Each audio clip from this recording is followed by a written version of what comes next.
যে Harry Potter পড়েন, আপনি আপনি হ্যারি পটার পড়ার কোনো কাজ নেই। শুরু যখন করবেন আপনি হ্যারি পটার পড়ার কোনো কাজ নেই, কারণ হ্যারি পটার আমি পড়েছি, এগুলো অনেক অ্যাডভান্সড যে ভোকাবুলারি, অনেক অ্যাডভান্সড ল্যাঙ্গুয়েজ দিয়ে এখানে লেখা হয়। তো আমি সাজেস্ট করবো অন্তত হ্যারি পটার দিয়ে আপনারা শুরু করবেন না। যদি বই পড়ার ইচ্ছা থাকে, বিভিন্ন নর্মাল কিছু আপনি একবার শিশু গল্পের যে শিশুদের জন্য যে বইগুলো ইংলিশের, সেগুলো পড়া শুরু করেন, আপনার জন্য ইজি হবে। আসসালামু আলাইকুম, আশা করছি ভালো আছেন। আজকে আমি কিভাবে ইংলিশের জার্নি, অর্থাৎ ইংলিশ এক্সপার্ট হওয়ার জন্য, কিংবা ইংলিশ অনেকে বিগিন করতে চান, কিভাবে ইংলিশ পড়া শুরু করবেন সেটা নিয়ে কিছু কথা বলবো। আমি সাধারণত এই লাইনে বিগত কয়েক বছর থেকে কাজ করছি। তো সাধারণত অনেকেই এই প্রশ্নটি করেন, অনেকে জিজ্ঞেস করেন কিভাবে শুরু করা যায়, সাধারণত যে বেসিক থেকে, বা কিভাবে আমি শুরু করব। প্রথমে ভোকাবুলারি পড়বো, না সেন্টেন্স মেকিং পড়বো, না গ্রামার পড়বো, না কি করব। তো আমি সেটা বলার আগে একটা এক্সাম্পল বলে নেই। সাধারণত আমরা অনেকে হিন্দি বলতে পারি না পারি, কিন্তু আমরা হিন্দি শুনলে বুঝতে পারি।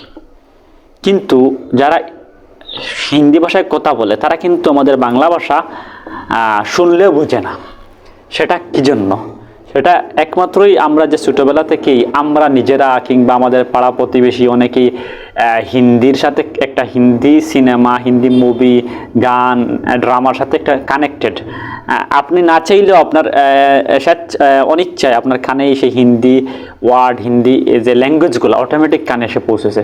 তার জন্য আপনার সেই ভাষাটা বোধগম্য হয়ে যাচ্ছে, মানে অনেকটা নিজের জন্য সহজাত হয়ে যাচ্ছে। সেজন্য আপনারা বলতে পারেন আর না পারেন, হিন্দি ভাষাটা আপনি খুব ইজিলি বুঝতে পারেন।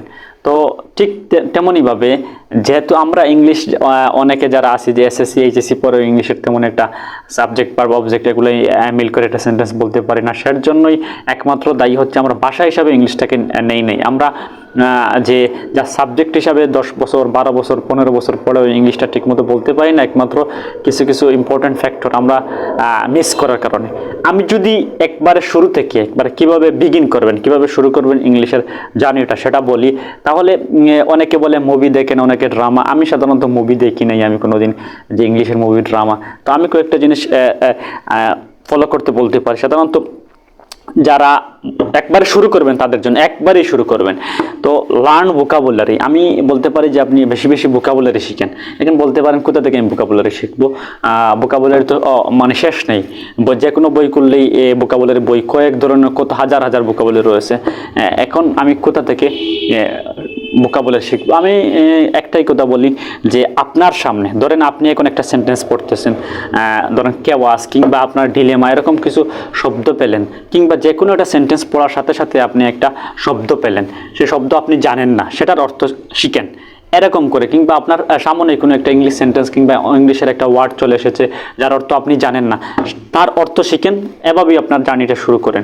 তো ভোকাবুলারি এভাবে পড়েন। তার পাশাপাশি আপনারা পড়তে পারেন নিজের সম্বন্ধে যে ভোকাবুলারিগুলো প্রয়োজন, সেগুলো নিজের পার্টস অফ বডির যে পার্টসগুলো, সেগুলো এরকম করে আস্তে আস্তে আপনার ভোকাবুলারিগুলো বিল্ড আপ করেন। ভোকাবুলারি বিল্ড আপ যদি করেন, তাহলে কি হতে পারে? তাহলে আপনি যদি একটা রিডিংয়ে কোনো একটি বই, কোনো নিউজ পেপার পড়েন কিংবা কিছু শুনেন, আপনি সেই হিন্দির মতো বলতে পারেন না পারেন, কিন্তু সেটা বুঝবেন, পড়লে বুঝবেন, পড়লে বুঝবেন, কিংবা শুনলে বুঝতে পারবেন। তো ভোকাবুলারি শেখাটা আমার জন্য, আমি মনে করি সেটা মাস্ট ইংলিশ শেখার জন্য প্রথম ক্ষেত্রে। সেকেন্ড যে জিনিসটা আমি আইডিয়া শেয়ার করতে পারি, সেটা হচ্ছে যে সাবজেক্ট ভার্ব অবজেক্ট, সেটা বলার জন্য খুবই ইম্পর্টেন্ট। সাবজেক্ট ভার্ব অবজেক্ট, আপনি সাবজেক্টগুলো শিখেন, ভার্ব কোনগুলো আপনার কোন সময় ইউজ হয় সেগুলো শিখেন, কারণ ভার্বের অনেকগুলো ফর্ম আছে, ভার্বগুলোর মধ্যে অনেক বিশাল একটা ভার্বের চ্যাপ্টার রয়েছে। তো ভার্বগুলো একটু শিখেন, অত বেশি শেখার দরকার। শুরুতেই আপনি নর্মাল ভার্বগুলো শিখেন, যে do, went, go, went, gone, do, did, done, এরকম ভার্বগুলো, নর্মাল ভার্বগুলো শিখেন। তারপরে আমি যে আইডিয়া দিতে পারি সেটা হচ্ছে বেসিক গ্রামার শিখেন, একবারে বেসিক গ্রামার।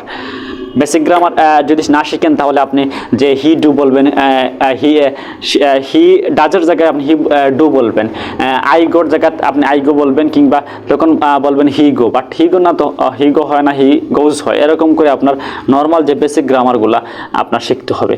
তারপরে আপনি যে আইডিয়া দিতে পারি সেটা আপনি বিভিন্ন নিউজ পেপার আছে, নিউজ পেপার পড়তে পারেন। নিউজ পেপারে অনেক অ্যাডভান্সড ওয়ার্ডগুলো ব্যবহার করা হয়। তাছাড়া অনেকে বই পড়ার পরামর্শ দেয়। বই পড়ার পরামর্শ বলতেই অনেকে বলে যে হ্যারি পটার পড়েন।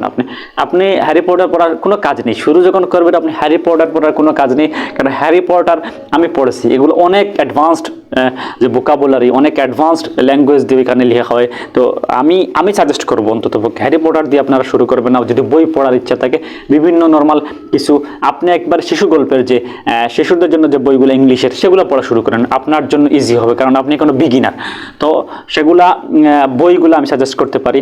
আমি অন্য পার্টে যদি বলি, অনেকে মুভির কথা বলে, মিউজিকের কথা বলে, বিভিন্ন কিছু বলে। আমি সাধারণত কোনো দিন কোনো মুভি দেখি নেই, কোনো সং খুবই কম কিছু ইংলিশ সং শুনেছি। তো আমি সাজেস্ট করি, বা আমি যেটা করি সাধারণত আমি করি নর্মালি কিছু পডকাস্ট শুনি, প্রচুর পডকাস্ট শুনি।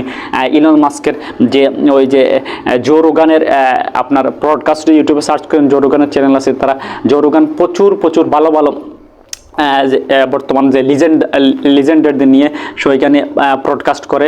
তো যারা নেটিভ একের স্পিকার, তো আপনারা সেখানে ইলন মাস্কের পডকাস্ট শুনতে পারেন, জেফ বেজোসের পডকাস্ট শুনতে পারেন, মার্ক জুকারবার্গের পডকাস্ট শুনতে পারেন। তো আপনারা পডকাস্ট শোনার সাথে সাথে হবে কি, তো তাদের যে আইডিয়া, তাদের বিজনেস আইডিয়া, কিংবা তারা কীভাবে এত মিলিয়ন টাকা ইনকাম করতেছে সেই প্রসেস, কিংবা একটা লাইফ লিড করতেছে, ইলন মাস্ক কীভাবে একটা দুনিয়াটাই পুরো চেঞ্জ করে দিচ্ছে, সেই প্রসেসটা আপনারা আইডিয়া পাবেন, পাশাপাশি আপনার ইংলিশ যে সেটাও শেখা হবে। তো আমি মনে করি 2 in 1 এই পডকাস্টের মধ্যে হয়ে যায়। তো আমি সাধারণত কাউকে মুভি সাজেস্ট করি না, আমিও নিজে মুভি দেখি না, আমি সাধারণত পডকাস্ট শুনতে অভ্যস্ত, পডকাস্টই শুনি, বিকজ তারা নেটিভ ভাষায় কথা বলে, পাশাপাশি তাদের বিভিন্ন বিজনেস আইডিয়া, বিভিন্ন তারা লাইফ স্কিলগুলো শেয়ার করে, বা কীভাবে তারা নিজের বিজনেসটা গ্রোথ করেছে, কীভাবে তারা দুনিয়াটাকে শাসন করবে, বা কোন প্রযুক্তি আগামীতে আসছে, এগুলো সম্পর্কে তারা বলে। তো আমি সাধারণত পডকাস্ট নিয়ে কথা বলি, বা আমি পডকাস্ট সাজেস্ট করি।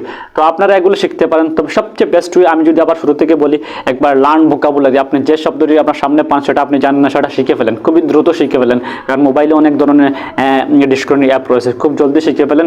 পাশাপাশি আপনার মাথায় যদি কোনো কিছু বাংলা চলে আসে, বাট এটার ইংরেজি আপনি জানেন না, তখন আপনি সেটাও বাংলা সার্চ করলেও সার্চ করেন, পাশাপাশি সাথে ইংরেজি চলে আসবে। পাশাপাশি আপনি ইউটিউবে প্রচুর রিসোর্স পাবেন, প্রচুর অনেক ভালো টিচারদের রিসোর্স পাবেন। ইউটিউবের মধ্যে ভিডিও আছে। আপনার যদি ইউটিউব দেখে কোনো ক্লাস করার ইচ্ছা থাকে, ইউটিউবে শেখার কোনো ইচ্ছা থাকে, তাহলে আপনি একেবারেই মন প্রাণ নিয়ে আপনি শুয়ে অর্থাৎ বিছানায় শুয়ে আপনি যদি মনে করেন আমি একটা ক্লাস এরকম ধরে রাখি আর ওটা শিখে ফেলি, তাহলে শেখা হবে না। আপনি যদি একেবারে শেখার নিয়ত থাকে, শেখার যদি ইচ্ছা থাকে, তাহলে আপনি চেয়ার টেবিলে বসে সুন্দর মতো সামনে একটা খাতা নিয়ে যে কোনো ক্লাস, স্যারের ক্লাস করতে পারেন, যে কোনো ম্যাডামের ক্লাস করতে পারেন, কারণ ইউটিউবে প্রচুর রিসোর্স ফ্রি অ্যাভেলেবল রয়েছে, অনেক ভালো টিচারদের লেসন ক্লাসগুলো রয়েছে, তো আপনারা করতে পারেন।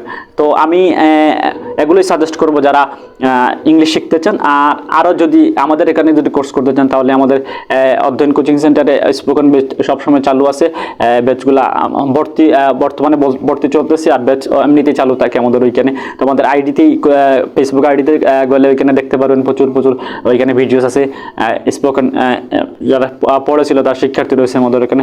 সর্বশেষ ভালো থাকবেন, সুস্থ থাকবেন। আসসালামু আলাইকুম।